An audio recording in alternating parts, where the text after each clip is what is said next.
to find where to add stuff. So guys, you are in the green room with me and Danny, like literally. I was just testing some things out, but it appears that we are live sooner than expected. So I think we're actually scheduled to go live at 7:15, which is in another 9 minutes or so.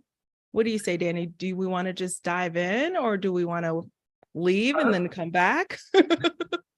We could give the early folks a 9-minute sneak peek behind the scenes. Ooh, I like that. That's juicy. 9-minute sneak peek. So Danny, I was just in our academy, and I was telling everyone, hey, you guys need to join us when we go live tonight. And no kidding, when I say optimize my Airbnb, for those of you who haven't read it, because we have a few newbies in the house, and one of our members pull up the book, and I was like, I have it too, actually. It's right, they're right over there. It's right over there. I absolutely love it. I have the digital version of it, so I didn't get to pull it up, but I did do a quick what was it, a reels? Is that what those are called?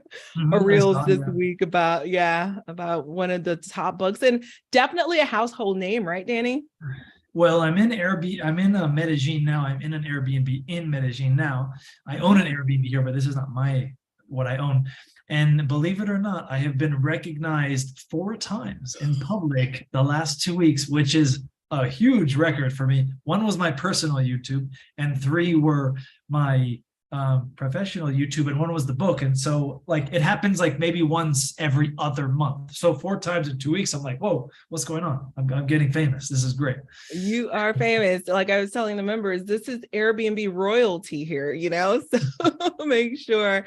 And I just want to thank you, because as we are looking at the numbers for 2023, and I was doing kind of an overview of the report that AirDNA just dropped for the projections, overall, not to cry doom and gloom, but overall they're seeing a less than 1.9% average reduction in RevPAR for 2023 is what they're projecting. It just came out today, or maybe it just came out yesterday. And so with that being said, I told the members, here are my takeaways: doubling down on optimization, right? Doubling down on optimization is going to be key. Knowing your numbers is going to be key. So those were some of the things. And of course, AirDNA, this is one source. There are going to be, different reports from different sources, but I thought that was interesting. I don't know if you got a chance yet to see that, but I thought it was really important to discuss that. Is it just the US, or is it segmented by region or anything? Oh, you turned off. The mic turned off. Oh, I'm not sure why. No, it's on. Yeah. Okay. So let me pull it up. I think it'll be great to look at. So let's look at this. It's US, and I'm going to show it to you real quick.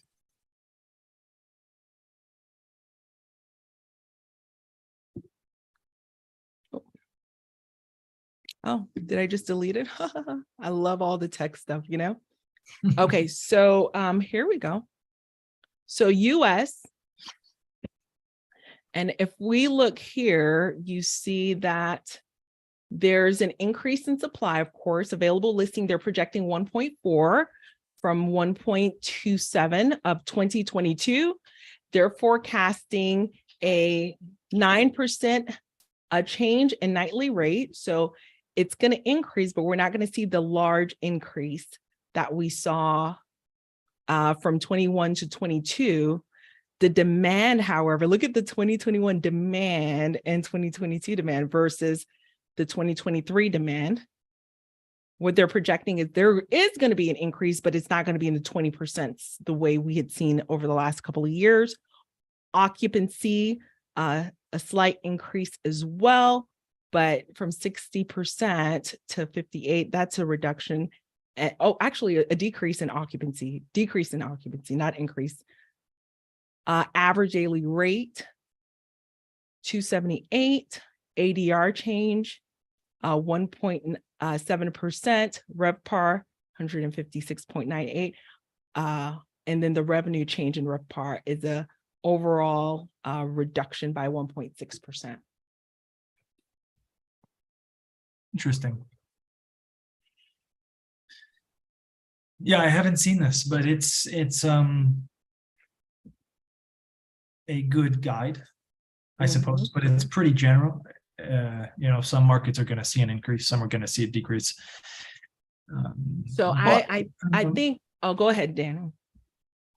But I agree with you. It's kind of like, the best hosts, slow season looks a lot different. Recessions look a lot different for the best hosts. So if you're on this call, I'm guessing you're probably aspiring to be one if you're not already a good host. So I wouldn't get too scared about this. It's also a projection, keep in mind. People are saying we've already passed the recession or there will be no recession. Yeah, so that's what I was looking at. Some of the key takeaways, and feel free to overwrite me and challenge me on it. But one of the takeaways that I was thinking we can take from it was that, the houses that were higher price, like significantly higher price in some areas, as the market home values are reducing, those properties potentially can take a hit.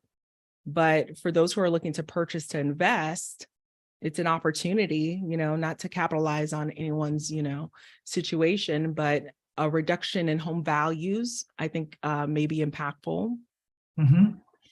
Yeah, if you happen to have the cash, which a lot of people don't in these situations, that's what creates the deal. But if you happen to have the cash, that's a time to buy, for certainly a time to buy. Yeah. But I have a important point to make about these graphs and these stats and Airbnb specific. And it's just a general point. Especially if you're going to buy a new house and you're running the numbers, you have to know these charts are good in general, but specifically they're not useful at all unless you know what's behind these numbers. I know AirDNA releases something about the best markets in the US, and they have this like investor score. And I know it because one of the people calling me, she asked me about it. And I said, well, the first things first, what's this investor score? Because it was ranked 98, 97. And she didn't know what it was. And so you can't rely, I would urge people not to rely on the big number, but instead peel back what's behind that number. And that's actually where lies the profits and the good decisions, when you can get behind that number and see this is how they calculated it, this assumption, because all these numbers, everything you said, it's all based on assumptions, but everyone has our own different assumptions. So you can get behind those numbers and say, okay, I think this assumption is wrong, I would change this assumption here, and then that would change the final number. Does that make sense how I'm saying that? No, absolutely. Absolutely. And you're right, to go in and invest based on, those numbers and not necessarily drilling down, I think is risky, right? It's going to be high risk. Yeah, you're right. So getting granular, right? And I love what you said about the investor score, because that was an aha moment for me too. Airbnb is looking at market values of properties that are both, for instance, in Gulf Shores, Alabama, they're both short-term rentable and non-short-term rentable markets, right? So above a certain area, you're not allowed to short-term rent. Well, those properties are going to be half the price of where you can short-term rent. But the investor score includes both. Okay, that's a perfect real life example of what I was trying to. Yeah. The true story. And that changes the game so hard, it's not even funny. So when we say know your numbers, again, you're right. It's not just glancing at numbers and making a decision, but like you said, peeling back, peeling back. And that's when you realize that value has no use whatsoever, which is unfortunate. Something else that AirDNA does, I know it's a popular tool. I don't believe they've updated this, but if they count, as long as your listing has been active for 180 days, booked for 180 days, they take that, let's say it's only been booked for 180 days, they'll multiply that by 2 and give you your estimated yearly revenue. So if you didn't so you're just seeing a yearly revenue of $200,000. But what you don't understand is behind that number, it's 100,000 that they made during busy season, they didn't rent out during slow season, and so they're assuming that busy season is all year round. So you're, when in fact maybe they make 50,000 in busy season, and so the difference is 150,000 to 200,000. You're saying 200,000, but if you peel back, you would realize, oh, that would be a bad investment, but you might otherwise make a mistake if you didn't peel back that number. Oh my gosh, so true. No, I love this conversation, and it's not often I don't think that a lot of people are thinking that way. So I so appreciate. So we are official. It is 7:15 or 7:16 rather. Let me go ahead and see if we are actually live in all the places. Let's see here. It says that we're live, but I'm looking to be sure. Let's see.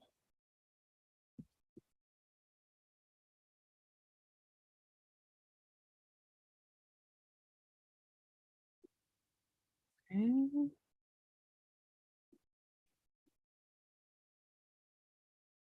I'm not seeing Facebook show up for whatever reason. Okay, be ready. I'm ready. Oh, okay, here we go. I think. Do I just click on here? Oh boy. Oh, okay. Copy and paste it into Zoom to begin live streaming. Okay, let me do that again.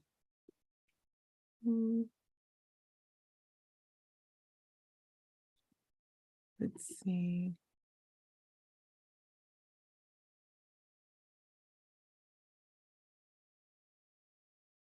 Okay.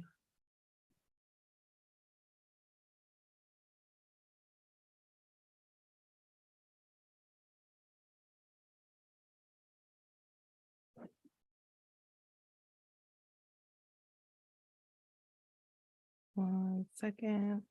Am I live? All right. I'm looking for tech support at this point.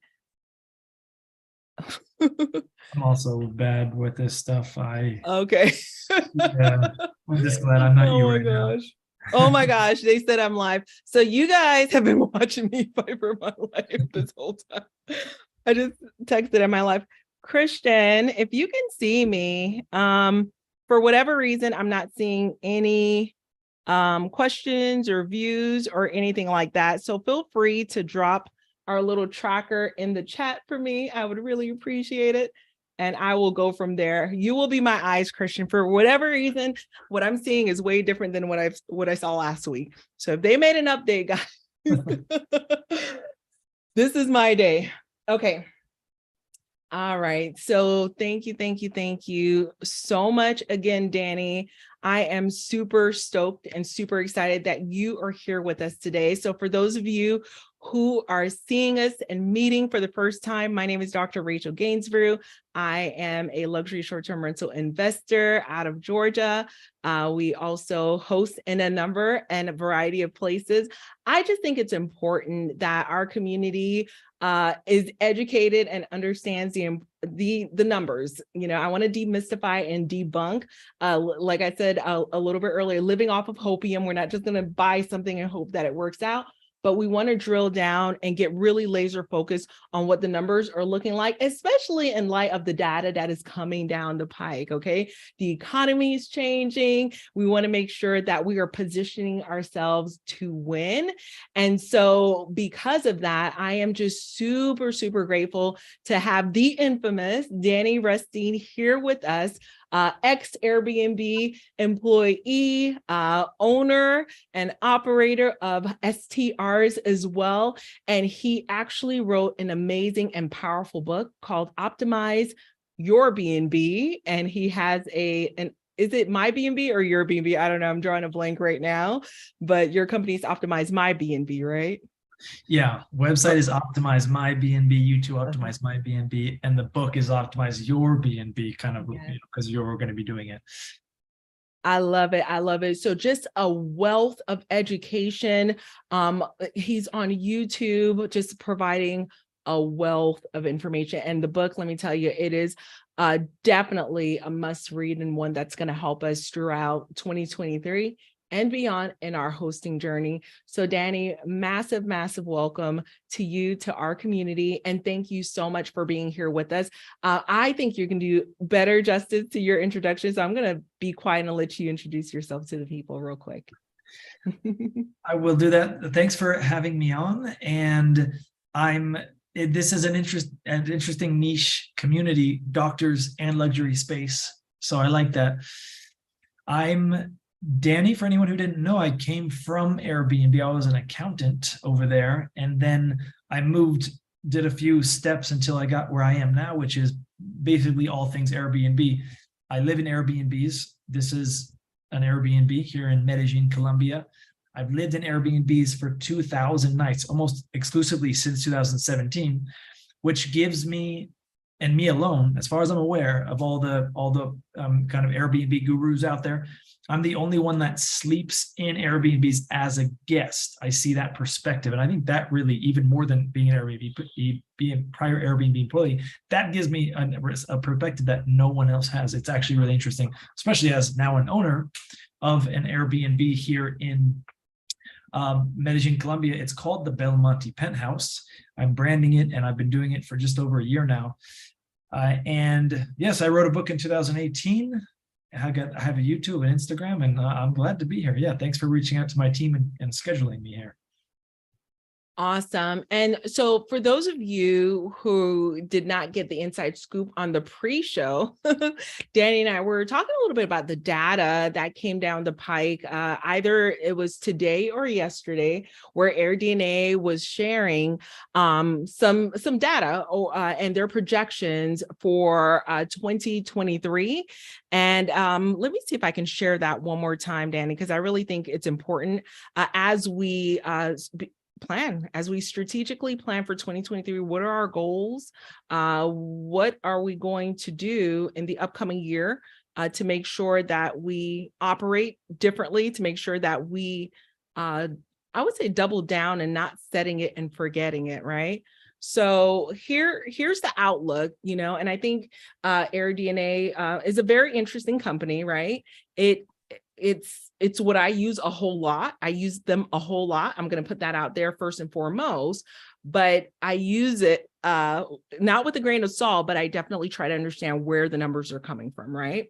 Again, it's what we have access to. There are other data points out there, but I find them to be pretty solid, but I still need to, what Danny was referring to a little bit earlier, peel back the layers, meaning understand what it is exactly that I'm looking at to ensure that I'm not going all in into a situation without fully understanding the scope of what that's going to look like. So I thought this was interesting. They released this yesterday. We see that the supply for short-term rentals are going to increase in the US. Okay, they're projecting a 1.4 number of available listings in the US. In 2022, it was 1.278 or 1.28. They're seeing the nights listed change. It's going to be 9%. There's a change in the percentage of nights listed. What I think is really interesting, Danny, honestly, is the change in demand. So typically over the last couple of years, we're high on the hog with 20% increase in demand, 21% increase in demand.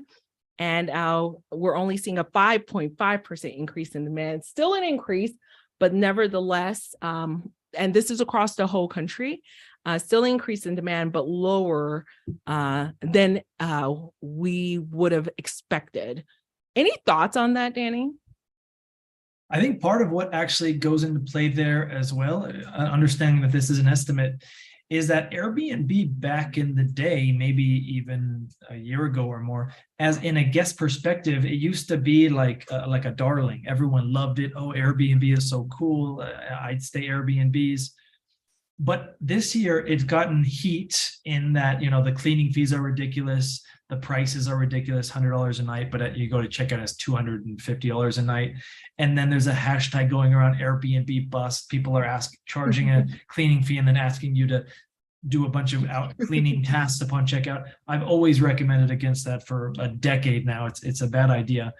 And then there's, they're starting to, there's just negative things coming out on Airbnb. So what that means is that, and it's influencers as well, so they have a big reach. So what that means is guests are looking outwards from Airbnb, going back to hotels maybe a little bit, or even looking to go the direct book route, or other niche platforms.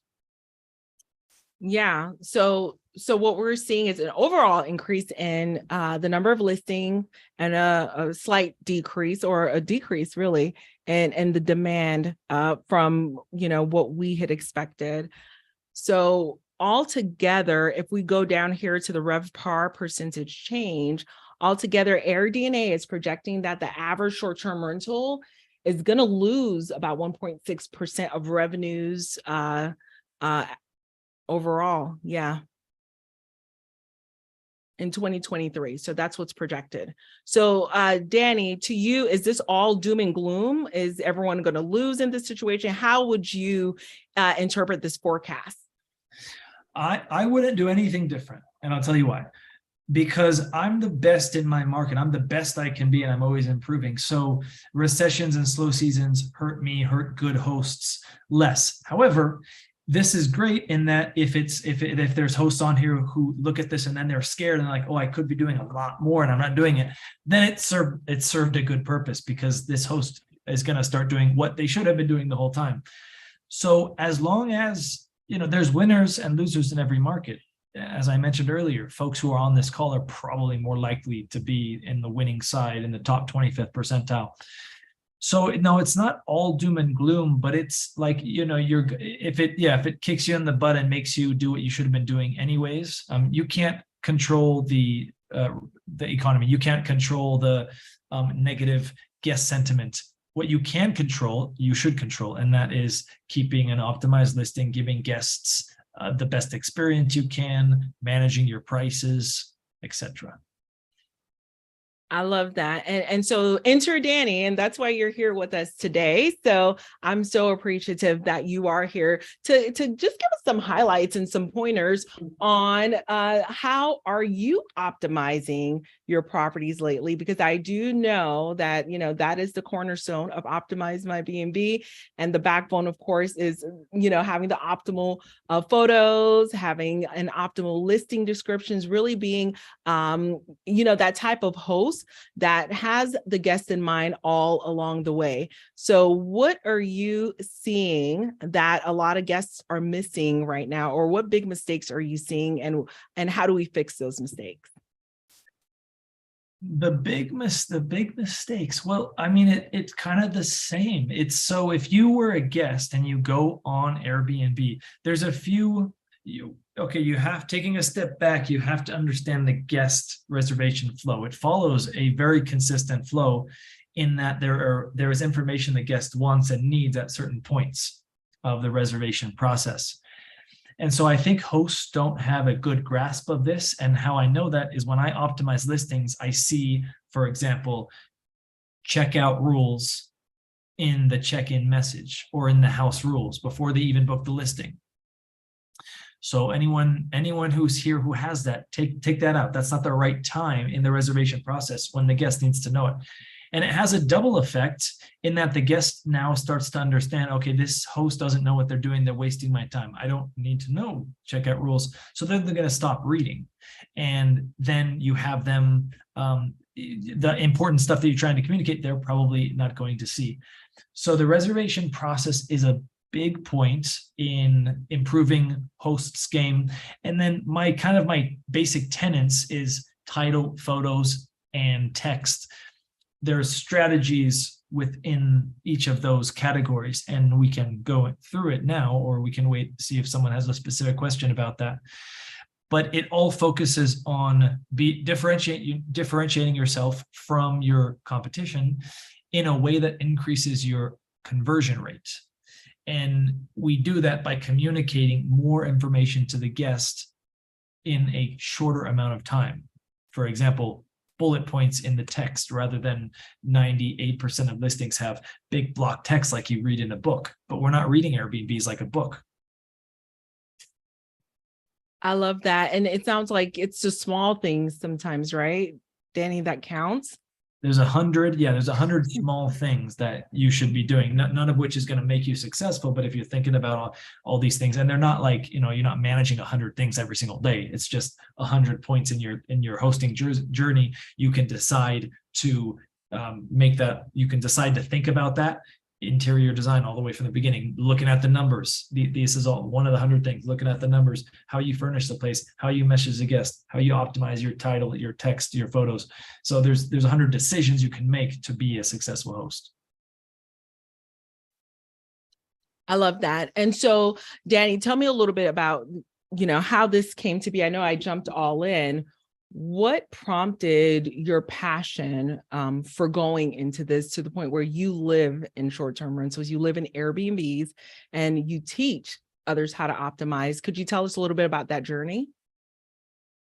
Well, okay, I'll tell you about that journey. Yeah, I don't answer this question all that time. Not many people I think ask me, but I have. It's different than what probably you think.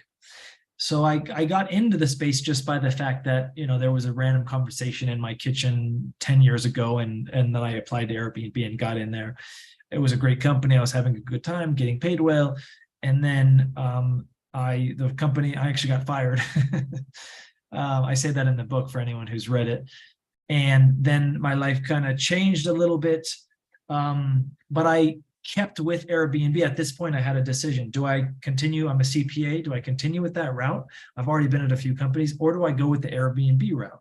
And I went with the Airbnb route. And I went with it because I just felt more passionate about it. And I did enjoy doing it. But it wasn't until I started traveling as a guest when I realized that what I'm doing and why I enjoy doing it is more than just like, oh, I happen to be doing this. And it's kind of a specific example. It's one specific example that kind of triggered everything. So let's see. I don't know if I should place myself in this example. Well, it doesn't matter. So when I was younger, and I don't even know if this how, my mom would always say, like, not always, but I remember it coming up a few times, and I remember it connected to me.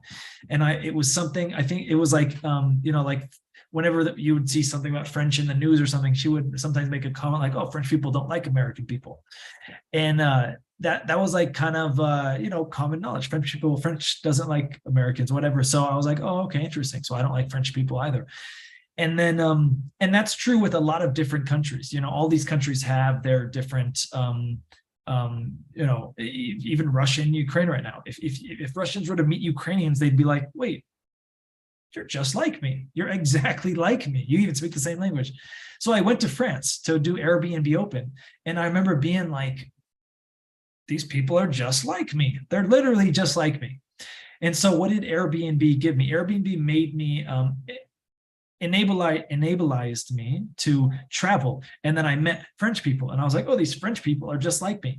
So if I can help Airbnb hosts be better and offer better experience to guests, then Airbnb is creating a lot of these connections around the world that otherwise wouldn't have existed. You only hear about a country via the news. But if you actually go there and you meet the people, the perspective is totally changed. And so it's kind of like a generic thing to say about, especially where I'm from, being from the Bay Area, oh, I have this startup, I'm going to change the world. But I think all of these connections, so the process of traveling being easier creates more worldwide connections, which I think actually has a benefit in making the whole world a safer place. So it's a very grand idea, but I do actually believe that. I love that. I think that's very interesting. So I know a lot of people are on this call because they're either an Airbnb short-term rental host or they're interested.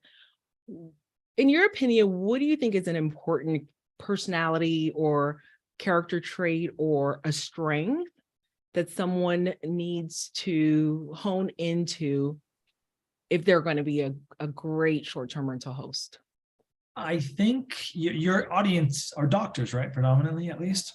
Yeah. So I think your audience has an advantage, an initial advantage, and that is the problem most hosts have is they're typical employees, office employees.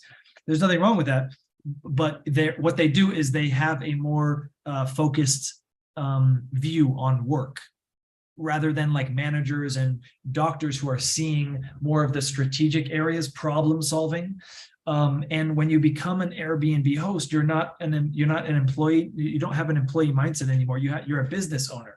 You actually have to think strategically, and people management is a giant issue. So I see a lot of hosts aren't successful because they just aren't good at managing people. There's going to be an issue with the guest, and then a host goes through, let's say a typical host, they just started, they have had 10 reviews, 10 stays, and their first 9 reviews were 5 stars. And then that 10th stay comes on and they have some kind of a disagreement with the guest.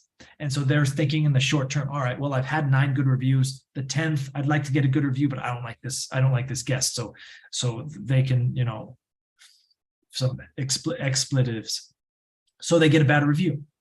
But the interesting thing about Airbnb is that the successful hosts, they lie in that 10th review. That 10th review is most important because everyone gets 9 out of 10 5-star reviews. It's that 10th review that's the most important.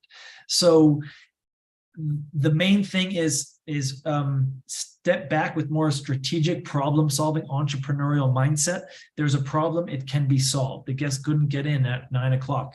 That's a problem to be solved. I love that. So I sometimes hear other hosts and members of the community that I mentor, they're like, I'm just putting out fires. I'm putting out fires. And that's part of it, right? It's solving the problems. And if you can solve, the more problems you solve, right, the more you set yourself up, I think. What do you think about that? Yeah. So are you putting out fires today? The fire comes and you're putting it out? Or are you being more strategic and trying to figure out how can I avoid the fires in the future? That's the difference. And it makes all the difference, right? It's a huge difference. So with that being said, what do you think is the most common challenge that some of the hosts that reach out to you are facing? Because no, I don't think hosts are going to come to you when things are peachy for the most part. Maybe they may be, ahead of the curve, but it's when things are just really, tight or they feel like they're facing some of the biggest challenges in their STR business or with their property. I'm assuming, and my assumptions may be wrong, is where I think they may reach out and say, Danny, help me. So you tell me whether that's right or not, first of all, and then what would you say some of the biggest challenges you see that they're reporting that they're facing, and how we're going to tackle it? Yeah. Well, recently I just optimized a listing for a host who had already purchased an optimization from me and was already good. But at this point, the host had something like 550 reviews and they had like a 4.99 rating. And I looked at the listing and I was like, it's literally perfect. Of all the hosts I've ever seen, you have like I asked them, I was like, what do you want from me? How can I help you that there's nothing, you're just in the top 0.01%. And they're like, no, it's okay. I just want you to look at it and tell me what's going on. And that actually, I work with a lot of hosts like this, okay. Interestingly enough.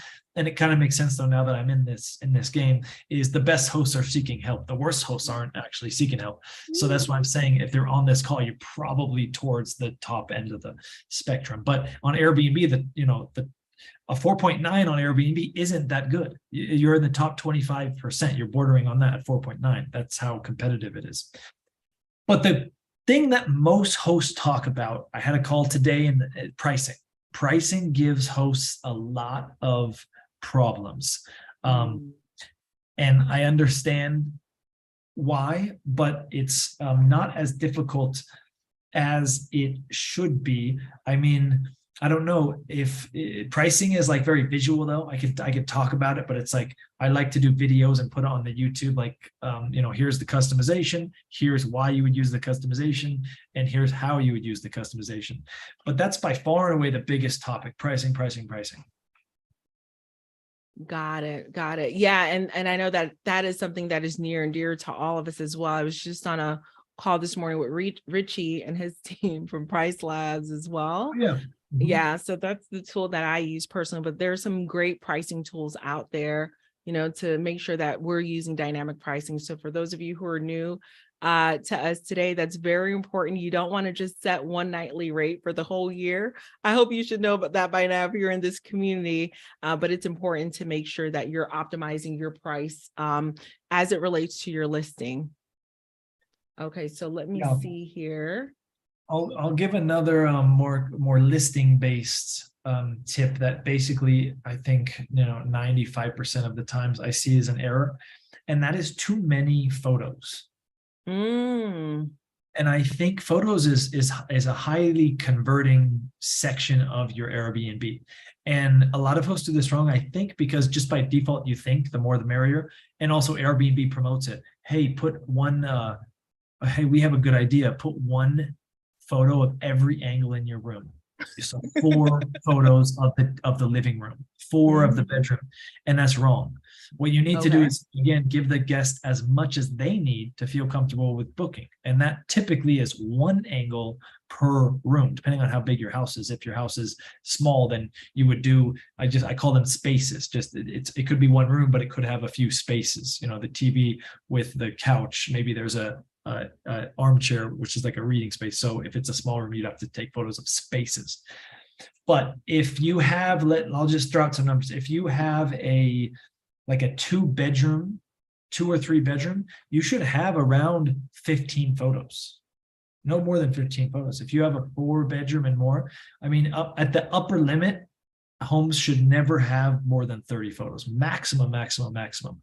And remember to order those in the hierarchy. In text, in title, the left is most important. In photos, the first is most important. The first 5 are most important. And in text, the highest thing you have rated is the highest piece of text you have is the most important. So that's what the guest, your FPG, I call them, future potential guest, that's what they value most. Not what you think is cool of your home, just that it was designed by Niemenheimer, I think it is, in California. Guest probably doesn't care that it was designed by Niemenheimer, but they've already seen how it looks. If they like how it looks, then let them know, is there heated floors or something they haven't seen from the photos already. That's what the text is for. And you know what? That is such a great point. I'm excited you mentioned that because I was just doing a property critique a little bit earlier, and I'm guilty. I'm a photo hoarder. So I know I put way too many photos, and I don't know if it's something that I can kick that habit, but 30 is alarmingly lower than I would have anticipated for sure. Oh. Could you tell us a little bit more about that? So what if I feel like all the angles of my room need to be shared because I just love every single angle? How do you then streamline, and how do you make your peace with it and reduce those angles? And Nina, if you and Yuri are watching right now. That's part of the reason why people pay me, because with my own Airbnb, I also had trouble. I was like, just like you said, I like this angle. This is a great angle, but the guest doesn't care what I like. The guest wants to be convinced that they want to be convinced, okay, I have a bajillion Airbnb listings. Most of them look alike. This is clearly as a guest, I can tell you this for certain. I look at listings and I don't know what my best choice is, because the host is not telling me that. They're not telling me this is what you're getting for this price. And if each listing has 45 photos, how many of those am I going to look through, number one, and remember? But if this one listing has 15 photos, awesome photos, I'm probably going to be thinking about that more. And in psychology, if you get someone thinking about a subject more, it becomes more persuasive. And in Airbnb terms, if you have a bunch of different things, everything is different. The title is different. The photos is different. The text is different. The guest is going to pick up on some of those. And even when they're looking at other listings, the idea is you're in their mind more, because you're like, oh, that floor plan in the photos, I've never seen that. That sticks out. You get an extra 2 seconds of thinking time from that guest. And every second counts. You're absolutely right. And that's something really important that you mentioned a little bit, especially from the title, for instance. And we all know that that real estate is very sparse if we're looking, just scrolling through. So I counted at one point maybe 31 or 33 characters in the title. That's your opportunity to razzle dazzle. And one thing that I like to add in my title, and feel free to override me, Danny, is new when it's a new property. But when we looked at it today, there were like 3 or 4 that said new, and it's like, well, if they're all new, you can't put new because everyone's new. It's no longer, unique, so to speak. So could you tell us a little bit about what are some lessons that you've taught hosts about their listing title, or what are some of the mistakes that you've seen hosts make with their listing title? Well, one of the mistakes I've seen is the one that you just highlighted. So you don't want to, the title has become even more important, because even though it's shown on P2, we call it, which is the search page 2 with the map, even though it's shown on there, it's really not highlighted. Guests don't even see it anymore. So where they're really seeing it is on P3, which is the listing page. And it's become the summary text. Basically, it's all the way at the top. So they might even be seeing that before the photos, but probably they're just clicking on the photos right away if they haven't already from that P2 page. And so what I like to do is photos first, then title, then text. And so do you think, and this is a question for you, do you think if I'm a guest and I look at the photos, do you think that I have already decided for myself if this is a new looking listing or not? That's a great question. I think so, subconsciously, yeah. Yeah, I think so too. A lot of times someone might say like bright. If I looked at the photos, I'll probably already decide whether or not I think it is bright, or, bohemian, whatever the style is. But I've already looked at the photos. I already know whether it's bohemian. So the title is supposed to highlight things that the photo doesn't highlight. So, and in the title, you should be highlighting, that's 50 characters, by the way. You should be highlighting at least 4 amenities. The title's for amenities. So don't use words, generic adjectives, like new, for example. Sorry to pick on you. But what I have, for example, in my home is I have the brand name Belmonte Penthouse. That if you're going to brand your listing, which is a separate topic and not suitable for most people, then you should include that in the title. But if you're not going to do that, then what things you should put in the title are things that you cannot see from the photos. So what that might be is, do you allow early check-in or late checkout? Do you allow, I know for my place, it's a 4-bedroom, nicer house and people come to party. And so I say, and there's a lot of really strict guest policy. So I say, I have a flexible guest policy, and there's always a question in the messages. I'm coming, I have friends, this and that. We want to have a pre-party at your house. Do you allow guests? So I just have that right there, flexible. You can't see that in the photos. It's important to guests. It's a perfect place to put that in the title. You can also do things, depending on how basic your listing is, but you could self check-in, or Netflix, smart TV, whatever, 900 megabytes per second Wi-Fi, whatever they can't see from the photos. I love it. And the fact that you said 4 amenities, if we can squeeze 4 amenities in there, I think that is valuable insight. So for those of you who are just joining us, I can't, for whatever reason, I cannot see you, but I am super, super excited that you are here with us. I have with me Mr. Danny Rusteen from Optimize My B&B. Super stoked that he's here. He is short-term rental Airbnb royalty. He lives in Airbnb. He's an Airbnb superhost himself, and he helps others who are looking to optimize their short-term rentals as well, which is a subject that is oh so near and dear to me. Thankfully, we operate at the top of all of our markets, but I'm always looking for ways to optimize. As you said, those hosts who are looking to be the best are reaching out to you for that purpose, which I'm super, super excited about. So if you have any questions, guys, leave them wherever you're watching, and Christian is going to help me to collect those to make sure I get those answered for you. So again, super grateful that you are here with us. With that being said, so my next question to you, Danny. Go for it. Yeah. I want to highlight 2 titles, because titles are so important, especially nowadays that we can't see it on P2. So the last 2 listings that I optimized, in one of them, we highlighted the distance from downtown. We highlighted that it's a king memory foam bed. King, you can't tell if it's a king. You could just see a big bed. You're not sure, but that's a feature guest like that. Memory foam, can't see it. Netflix and pets okay. And the other one, we have a few amenities that should be shown in the photos, but the host didn't have them in the photos, like fire pit, private patio. And then we also did like, 85-inch TV. So I see a TV, it's big, but 85 inches is giant. Maybe I don't know, it's like 85 inches is really big. So you can see big TV, but you can't see how big it is. Netflix, with Netflix, the internet speed, and then washer dry, which isn't in the photos, but if it was, you might not want to highlight it. Oh, another thing about title. What you want title. So with washer and dryer, I just put WD. And that's okay. What you want the guests, remember, trying to get them to think about you more. Well, ideally they will say, like, what is that? What is WD? And then, how do I find that? Well, there's more text down here. Or sometimes I say like walk score 99. And even though that's kind of evident what it is, still they're like, well, walk score 99. Well, I think I know what that is, but what is that? I want to know. So, I want to know what does that mean? So it can just be kind of like cliffhangers, like bits of information where the guest is like, I want to know more. Flexible guest policy. How flexible?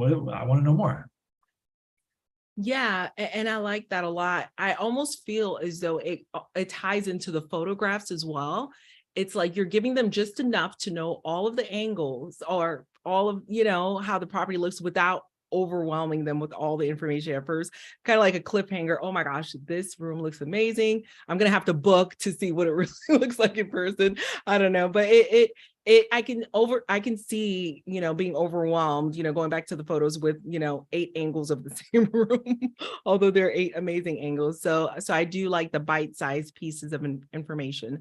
I do feel like we touched on this a little bit, but I did want to ask you, so what is one thing that you would say that most people disagree with you on with optimization of listings? So what do you encounter that you one recommendation that you would make that most people say, nope, absolutely not?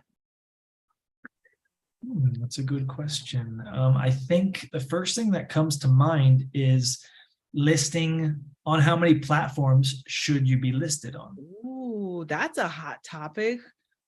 And the common knowledge, the assumed common knowledge is, well, I might as well be listed on every platform. Mm-hmm. I have a wider net. And I would argue against that, because what you want to do is first of all, in my opinion, if you have your space listed on 5 different platforms, you're probably going to have 5 average listings, and you're probably going to be average in terms. There are differences between these platforms, so you can be an expert on one platform. That's why I'm the expert on Airbnb. I don't know VRBO and Booking because Airbnb is the leader, and I'm more of an expert on Airbnb than anyone else. I know it very intimately. And so I prefer just to list on one platform, whether it's Airbnb or not, whatever's most popular for you. Get all my reviews on that platform, because you're going to rank high. If after a certain point, when you have more good reviews than your competition, you're just going to be number 1. You're just going to be full all year round, rather than after 100 reviews, having 20 reviews on each platform. Having 100 on one platform is much better. The reason why people disagree with me is like, you could get kicked off that platform at any time. And that's true, but it's like so rare. We're focusing on the thing that's least likely to happen. And if it did happen, what's your alternative? Go list on another platform. It's not the end of the world. You have to start off new, but it's not like you're totally dead in the water. And again, it just doesn't happen so rarely. Now, your hosts, I'm talking to your audience who has 1, 2, 3, 4, 5, maybe 10 listings. If you're a property manager, this becomes a different, I call myself the best in the world for hosts with less than 15 units. If you're a property manager and managing for other people and have a bigger operation, this conversation changes. But if you just have 1 or 2 listings, 3 listings, 5 listings, this is the best advice. You don't have all the time in the world. Focus your time on one. Again, remember, if you have VRBO and booking and all these, and you have a PMS, there's all these little intricacies that you have to do, which is specific to all these different platforms. So you're spreading your time thin for, at the end of the day, maybe you're going to get, maybe you're getting 60% from Airbnb, 20% from booking, and 20% from VRBO. But what if you took your listing off VRBO and booking? A portion of that 40% could just go to Airbnb because those days would be open. So maybe on Airbnb, you know, that 60% would go to, I don't know, 80 or 90%. And then you could focus your reviews on that, rank higher, and then focus and be an expert on that platform, and then rank, you know, get even more of an occupancy. So if you do, I would say list on one other platform, list on 2 platforms, the most popular, and maybe go a direct booking route, which is a whole nother topic for, you know, we could spend a couple hours doing that. But those would be the 3, you know, 2 main platforms, and direct booking would be like maximum that I would do. Awesome. I absolutely love that, because there is a power in focus for sure, right? Some of us may have trust issues and we're going to diversify and do all the things. But if we can focus on that one platform or 2 platform, there's a lot of power that comes with that, because essentially you can become an expert, excuse me, like you said. And, you know, when updates are made, you know, you can, no stones will be unturned by the time you're done with that platform, because it's really important to become an expert in the OTA that you're listing on. So I absolutely love that. So for those of you who are just joining us, I received a message from Cheryl. She had some issues logging in, and multiple people did. So I apologize. I think the tech gremlins are really coming for us. So the recordings will be available inside of the vault. We will send that to you tonight. My apologies if you had some issues logging in or some tech issues. But for those of you who are here, again, Danny, he is our expert on here tonight. He's an Airbnb expert. He helps hosts optimize their listings so that they can get higher or appear to be higher in search rankings. They can leverage higher occupancies. They can be found on inquiries, more inquiries. They're able to increase their nightly rates.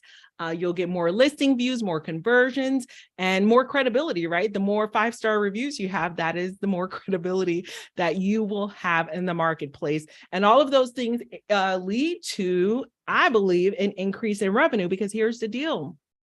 2023, what AirDNA is projecting, the overall US market in 2023 is going to see a reduction in revenue by 1.6%. So it is time that for those of you who have been on the fence, who have placed a property into service, who have set it and forget it, it is time to optimize. It is time to make sure that you are operating in a way that is going to be at your highest level so that you can generate revenue, because it's not guaranteed. It's not guaranteed. Nothing's guaranteed, but definitely the increases that we have seen in demand over the last couple of years, we're not going to be seeing those same types of numbers. So it's going to be really, really important to connect and to optimize. So I really am so excited that you've joined us today. I'm looking in here. Okay, I see Cheryl's comment.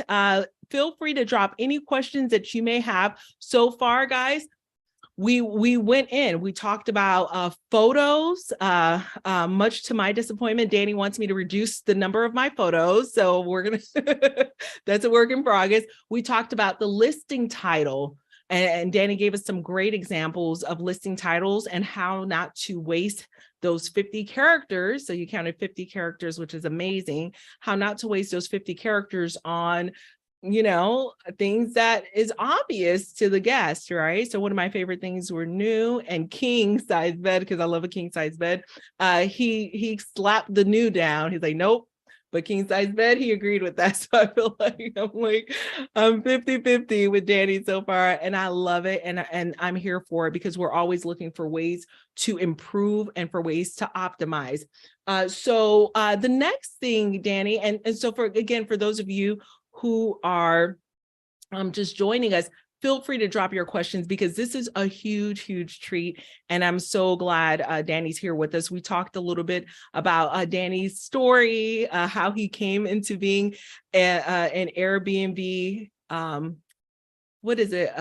Airbnb guest lifetime. Like, who grows up and you say, you know what, when I grow up, I'm going to be a long-term Airbnb guest. No one says that, So he is providing his insight and expertise from the end user perspective. And how important is that, right? There was something that you had shared about, Danny, the other day for guests who are living in homes a little bit more long-term.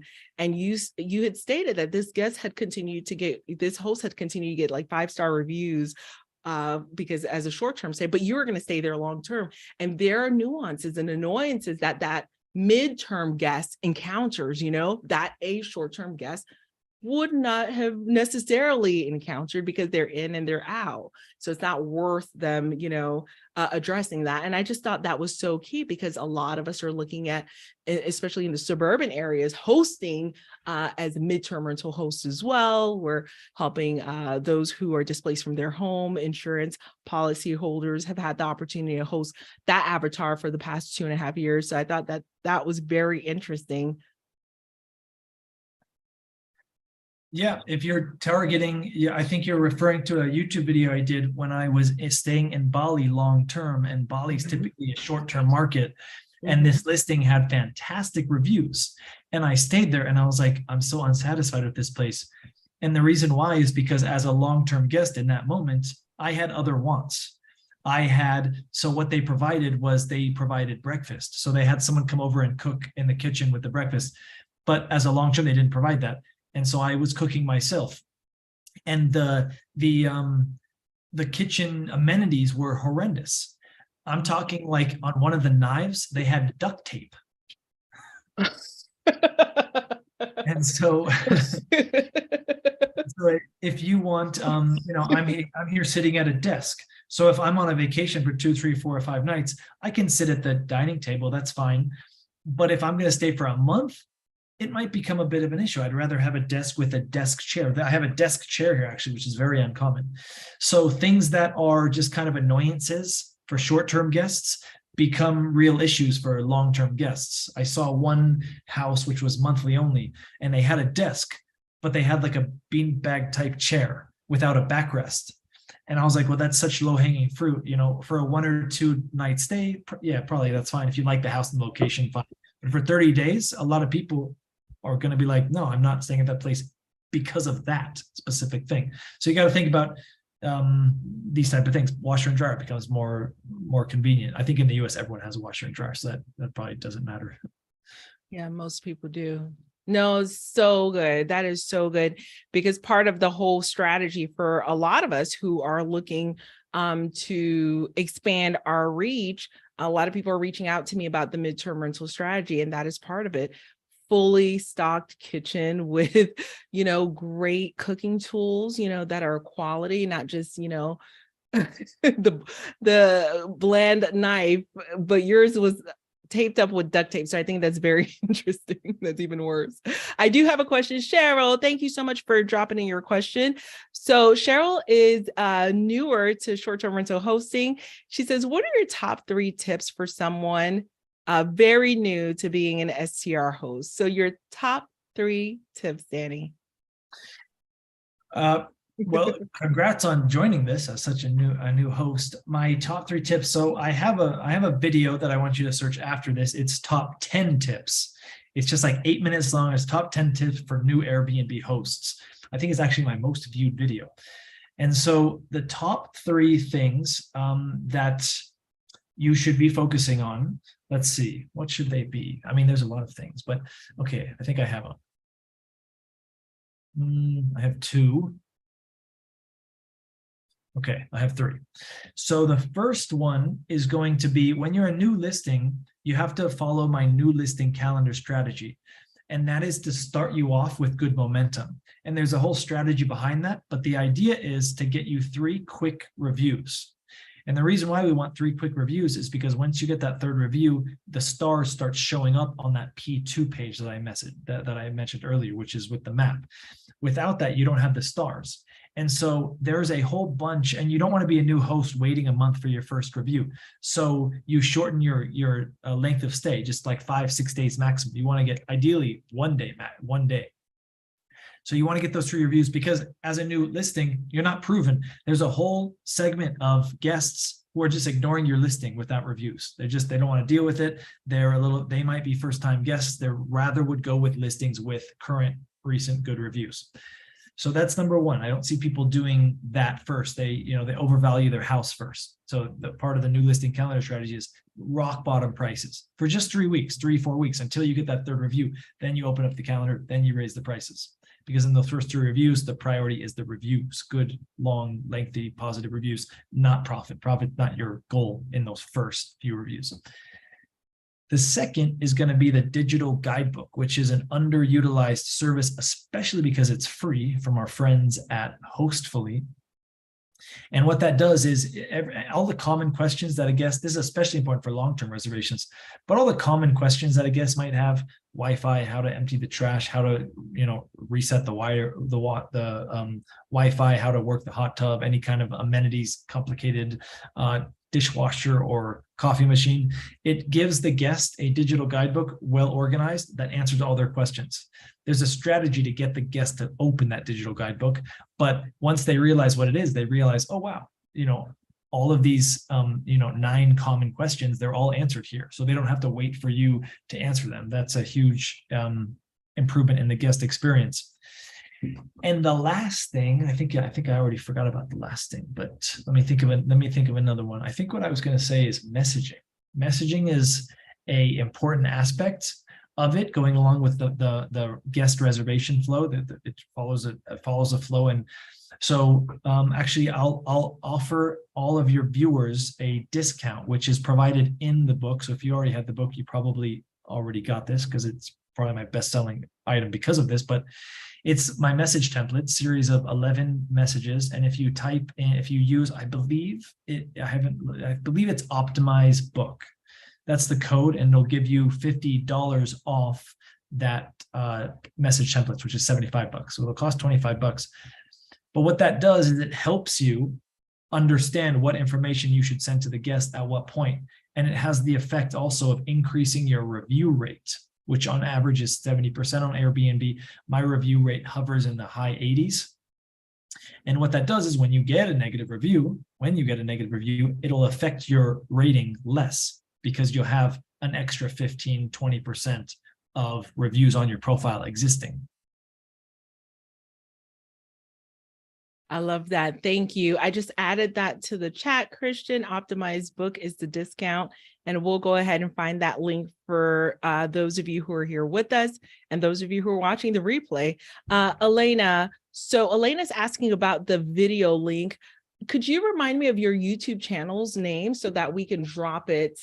And that's something we're definitely going to do at the end of the show as well, is where can we find you? You can type in my name, or you can type in Optimize Airbnb, and it'll come up probably. The technical name is Optimize My Airbnb. Awesome. Yep. I just typed in Optimize Airbnb, and you're looking for the top 10 tips in there, Elena. And Danny has dozens and dozens I'm seeing here. Okay. Don't sign up for Airbnb until you watch this. Okay, I do see it. Yeah. There you go. Let me go ahead and share that. Christian, I'm placing that in the chat for you. Feel free to share that with Elena and anyone else who is here with us. Awesome. So guys, feel free to keep the questions coming. We have Danny for another 5 or 6 minutes. If that's okay with you, Danny, I had you till 8:15 my time. Yep. Okay, fantastic. All right. With some Airbnb hosts at a dinner after this here in Medellin, new restaurant. Oh, that is so awesome. Okay, so let's see, guys, feel free to drop your questions. If you're not going to ask questions, I'll just ask all the questions myself. So tell us, Danny, I know there's a lot of tech associated with short-term rentals. Everyone wants to be a part of Airbnb right now in terms of leveraging opportunities. Could you tell us what is an underrated tool that you use that you feel like is totally indispensable for your STR business? Okay, I'm gonna say, I don't know if it's, I'm gonna say, okay, the tool, I've just started using it, and I haven't had the best experience with customer service as well. So I feel like I don't want to mention them, but it is a cool tool, and it has a lot of, it can be very useful, especially if you're going the direct booking route, which I'll give a quick tip on as well. Direct booking, for anyone who isn't familiar, is getting a guest outside of the OTAs, Airbnb booking. So you can bypass, when problems arrive, you can bypass the Airbnb system. The guest saves on those OTA fees. And so the tool that I just recently set up in my Airbnb here in Colombia is called StayFi. Are you familiar with that? Yes. Is that the tool that you're collecting the emails? Yep. Okay.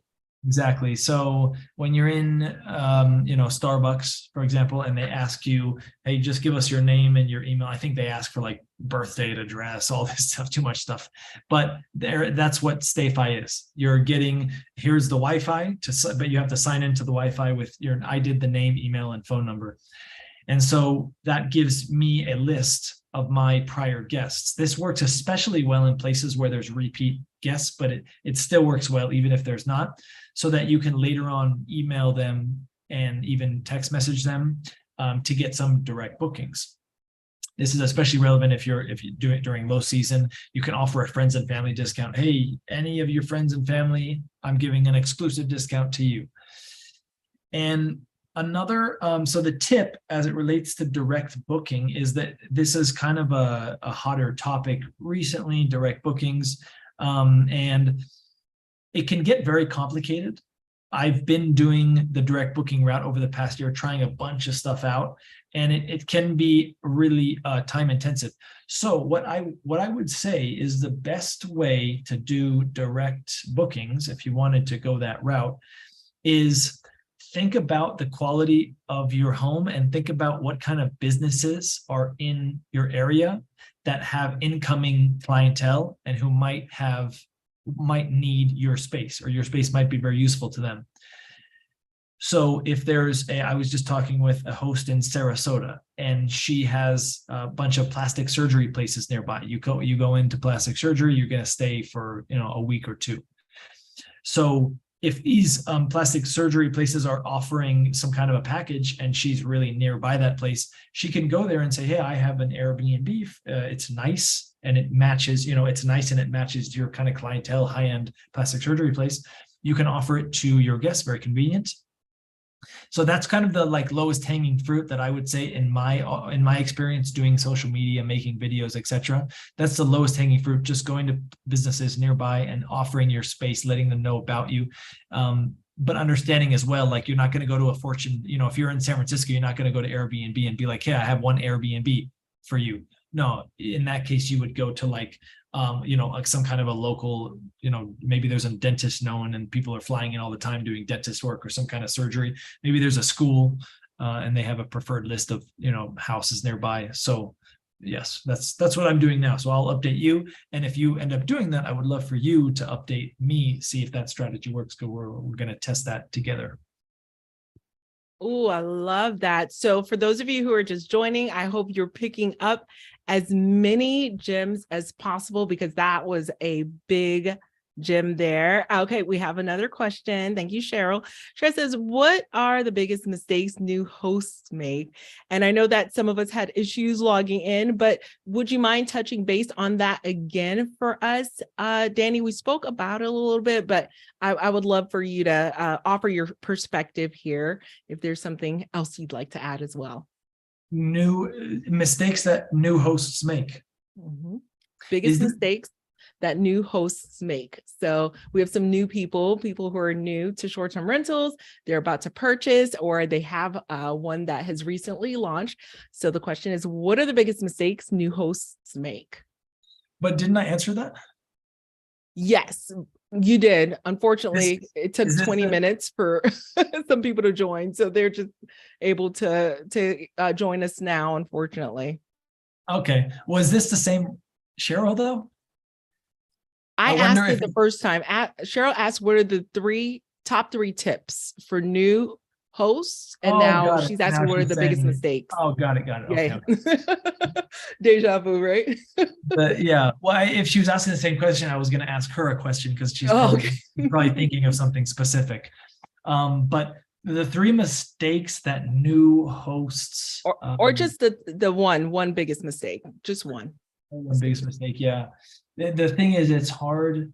I like to answer more specific questions because these general questions are hard, and I don't want to steer someone because I don't know her specific situation, or so I don't want to steer them in the wrong direction.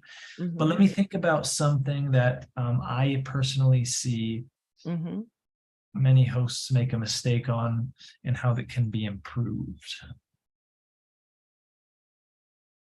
And so, Cheryl, just to give you a little preview, a little earlier, we were talking about photos. Danny says that I'm adding too many photos to my, not me personally, but we're putting too many photos in our listing. So I thought that was a good one. I'm gonna actually bring it back a little bit. So a new host, even before you're a new host, especially, you know, as we mentioned, if there's a recession price, there's going to be some deals. I've talked with recently a few hosts different times where it seems like they're thinking about things that they should have thought about before they bought the property. So they bought the property and then they're like, well, I wonder how much occupancy I get. I wonder how much I can charge for a nightly rate. So but these are things you want to think about before you buy that new property, before you enter into that lease. Examining the numbers and what you think you might want to get. The last thing you want to do is, like, I just had a conversation with someone. He's in a very bad situation. He bought this condo and only to realize, like, it's a 32-day minimum, which is terrible because on Airbnb you get a discount at 28 days. And a lot of people are searching for 28, 30 days, but very few people are searching for 32 or more days. And so even if he gets a booking, if he has a gap of 31 days, he can't get that booked. It's automatically blocked by the city. So as we go into 2023 and start examining some deals, start really examining them. I have a whole blog and videos on this as well, how to do vacation rental market analysis to figure out not only what size home to buy, but not only where to buy, what micro neighborhood to buy in, but what size home to buy. You would be surprised when you look at the data, just adding an extra bathroom from a 3-bedroom, 2-bathroom to a 3-bedroom, 3-bathroom, it makes you an extra $20,000. So that would be the biggest mistake that, well, not necessarily the biggest mistake, but it would be a huge mistake if you happen to find yourself in this situation. But in terms of if you're already hosting, the biggest mistake that I see is in terms of pricing. I see a lot of hosts. I also use priceless, which I know that you do. A lot of hosts, they don't really understand pricing. And so what they do is they add in a bunch of defaults, a bunch of customizations. And sometimes I look at it and there's like 3 or 4 customizations working against themselves. And then they get upset. Oh, pricing is so complicated. Like, where is this number coming from? So how to approach pricing is just go in very easy and just get to know the tool by adjusting your base price and your minimum price. Just do that for a month until you get comfortable with it. And then when you notice some patterns, maybe, people are booking weekends only. That's a pattern, and that's when we use customizations to counteract patterns. So after a month, you realize, okay, I see a pattern on people booking weekends. Is there a customization to increase the weekend price? And any kind of pattern that you see with Price Labs, there's probably a customization you can use to reverse that pattern or flatten it out. Ooh, I love those. So in summary, the first one was a regulatory constraint, right? So however that property was regulated, that 32-night minimum is a mistake, guys. So for those of you who are just joining us, understand the regulations of your city, understand the regulations of that specific property. If it's an HOA, that comes first before we do any deal. And yeah, thank you for the heads up on the pricing as well. So both great points. And Cheryl, I hope you feel that you were served. So I'm super excited. So we're coming to the end of our session tonight. So Danny, what's one question that you wish I asked you, and how would you have answered? Oh, Gotcha. these are good questions. Yeah, you're let's see. We talked about the biggest issues are, we talked about the mindset. We talked about the vacation rental analysis. We talked about the guest flow. We talked about the biggest things as an Airbnb. What else?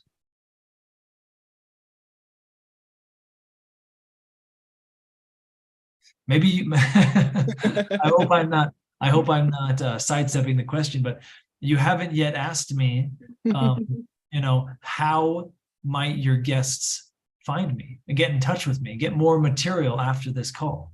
Oh, that's great. My next question was, how can the listeners find you, Danny? Perfect. How can the listeners find you, Danny? So if someone is thinking, oh, I wish she asked him this thing, or you're a little bit shy, but I think it's a dumb question, you can find me by typing in optimize my Airbnb. You can type that on Google and my Instagram will pop up, my Twitter, my YouTube, my website. And there's ways to contact me on all of those platforms. I have the book called Optimize Your B&B that's available on basically everywhere, mostly on Amazon. People mostly buy it on Amazon. And I will say, releasing in early 2022, sometime in February, I'm doing my first ever course. It's ready to go now, but I need to record it and I want to make sure I'm fine tuning everything. But I'll be selling that in early February. And what that will do is it will basically update my book. So the book is 80% of the book is still relevant, but there's some things that are no longer relevant. So if you're going to buy that book, the chapter where I say the pricing hack, that's no longer relevant. It was back then. Now it's not. Airbnb changes. So my idea is create a course that you can come to once a month or once a quarter and update yourself on all the new things. This strategy was relevant. Now it's no longer relevant. Here are some new strategies that are relevant. So it's like think of it like a constantly updated book. Oh, I love that. And so guys, be looking out for that in early 2023. And we would love to share that with the community as well.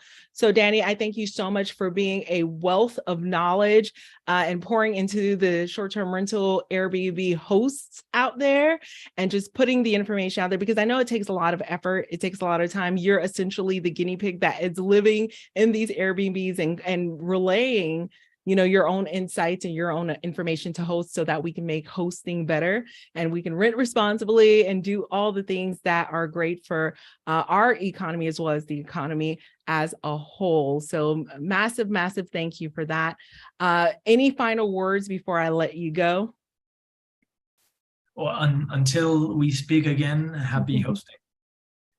Awesome. Thank you. Massive thank you. So guys, I'm going to let Danny go. I'm just going to give you a quick update on what we're doing for our holiday bundle. For those of you who have questions about the Luxury Short-Term Rental Academy, feel free to check out your email. We are offering 4 extra weeks of LSA plus a ticket to the top places to invest in 2023. This is going to be a virtual event beginning of February where I will be launching my top 75 gems, but it will be focused on 2023. So that data is being mined as we speak, as well as my AirDNA workshop and the retreat, the 2022 retreat. We have those videos being produced right now to share with you all of the speaker presentations. So if you would love to learn more about this bundle, go to shorttermgyms.com/join. Again, that is shorttermgyms.com/join. And we will get you booked on a call. Of course, it's a tight-knit community, so there is an application process to connect. But if you go to shorttermgyms.com/join, we would be happy to connect with you and see if we're a good fit, and look forward to working with you. So this sale ends on the 24th at 11:59 p.m. Eastern time. And so if you apply and book before then, you'll be eligible for these extra special bonuses with LSA. All right, so guys, happy holidays. I think it was the first day of Hanukkah a few days ago. For those of you who celebrate, or Merry Christmas or Happy Kwanzaa, I just want to tell you guys, I love you all to the moon and back. I so appreciate all of you in the community, and massive, massive thank you for an amazing 2022. This is actually probably our last session until 2023. I will, I'll keep you guys posted. But again, happy holidays, happy new year. If I don't get to see you before then, again, massive thank you for being a part of our community, the best part of the community. Goodbye for now. And